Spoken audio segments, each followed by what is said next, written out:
What if you became a Houttuynia plant in the Cretaceous? Imagine waking up as a fully grown Houttuynia plant, surrounded by the dark, muddy wetlands of the Cretaceous period. Above you, giant ancient plants block much of the sunlight. The air is filled with the smell of stagnant water, decaying wood, and rotting vegetation. Around you are insects, amphibians, dinosaurs, and countless competitors fighting for survival. Could a small, strange-smelling plant actually survive in this brutal prehistoric world? Your first advantage is your smell. Houttuynia is famous for its powerful, fishy odor, produced by volatile oils that can act as a chemical defense. On your very first day, a large, ancient arthropod crawls across the mud and approaches your broken stems. But then it stops. That intense odor sends a warning. Instead of eating you, it moves toward a nearby fern. Your terrible smell has become your first line of defense. By day 9, the muddy ground begins to dry. From your broken stem nodes, new shoots emerge.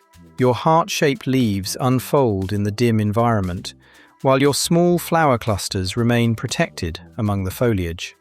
An ancient frog jumps from the water and tries to swallow part of your flowers. One sniff is enough. It retreats.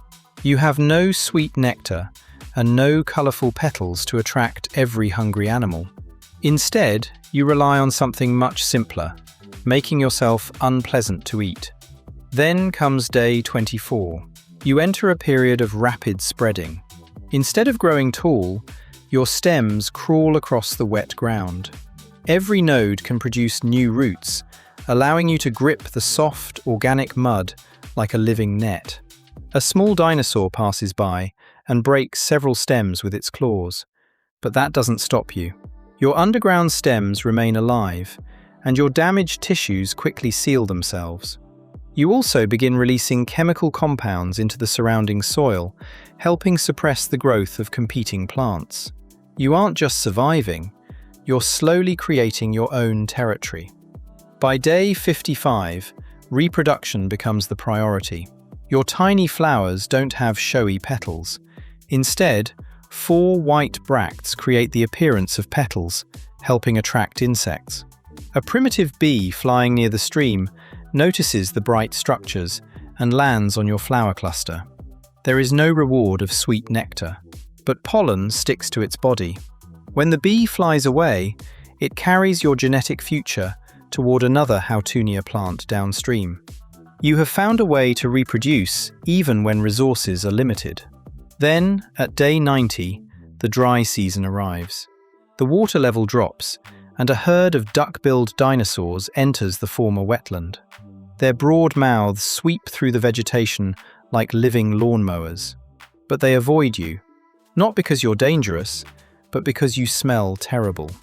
In the dry air, your odor becomes even stronger, reminding them of spoiled fish and decay. While they feed on other vegetation, you remain untouched. Your disgusting reputation has become your protection. Then comes day 140. A sudden frost strikes the wetlands. Many taller plants suffer. Their leaves darken and collapse. But beneath the mud, your rhizomes survive.